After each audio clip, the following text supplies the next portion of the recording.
Christmas Day sometime soon. It's an opening of a community garden space, a renegade community garden space. We just want to encourage people to come together, and what better way than having a community garden, and learn about growing our own food, and also foraging and learning about what food is edible in our landscape already, from edible weeds to the native bush foods and everything in between. Hibiscus flower, excuse fingers, white clover, and we've got some dandelion flowers in there. A little macadamia cream. The macadamia cream is just simply made from raw macadamia paste with water, and you get a dab of wild fruit chutney, and we've got Davison plum, rye berries, bush lemons, stuff like that in here, and that's your lunch. I've worked with bush foods for 35 years, and I was involved in doing pioneering research on the different things that could be used as commercial bush foods, like lemon myrtle, strawberry gum, aniseed myrtle. You might have heard of some of those products, and rye berries, Davison plums, those sort of things. Oh, it's beautiful.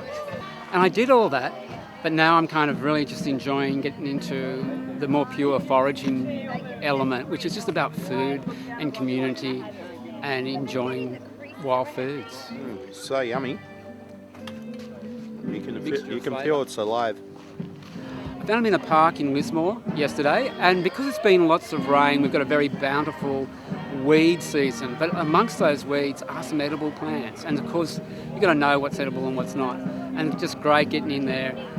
And it's like an unmown park is like a market garden for me.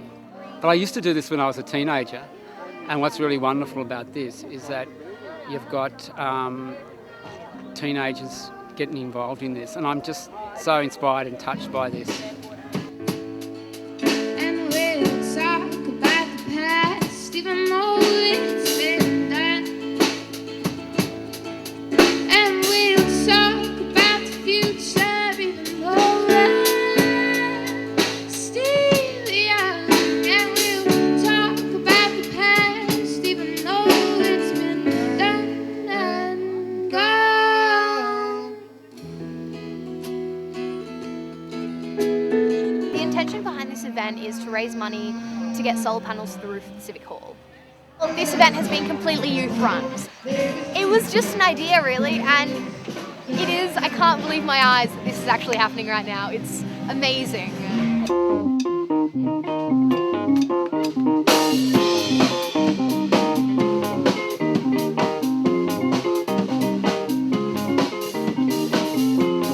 I think that food security is a really important issue because in 2 years' time Australia is going to be importing a majority of the food we consume, which says a lot for our food security in terms of the fact that we don't really have much.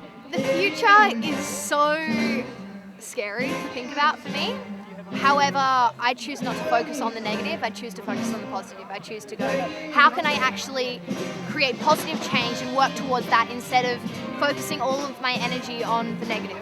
It's pretty hard, you know, like I was thinking a bit far in the future the other day, but whether I even want to have children or not, you know, that's sort of come to that, whether I think this earth will be sustainable, you know, even for the rest of my life, but for my children, and that's really sad, you know, so it's really hard and it can be really disempowering. But, you know, I think instead of being dejected and despondent, you have to, you know, try whatever you can do. And this is a perfect example, you know, just change perspective. Sometimes I get scared when I think about, like, everything that's going on. But usually I'm just happy. Instead of becoming really, well, there was a point where I became very despondent about it and really quite depressed. And then, like somebody would find a religion, I found permaculture. And for me, it's the perfect marriage between philosophy and foresight and direction as to where we could potentially go, but also the really grounding practicality nature of it was what got it for me. I just really love the simplistic, empowering nature of permaculture, and I hugely encourage anyone to Google it if they so feel inclined.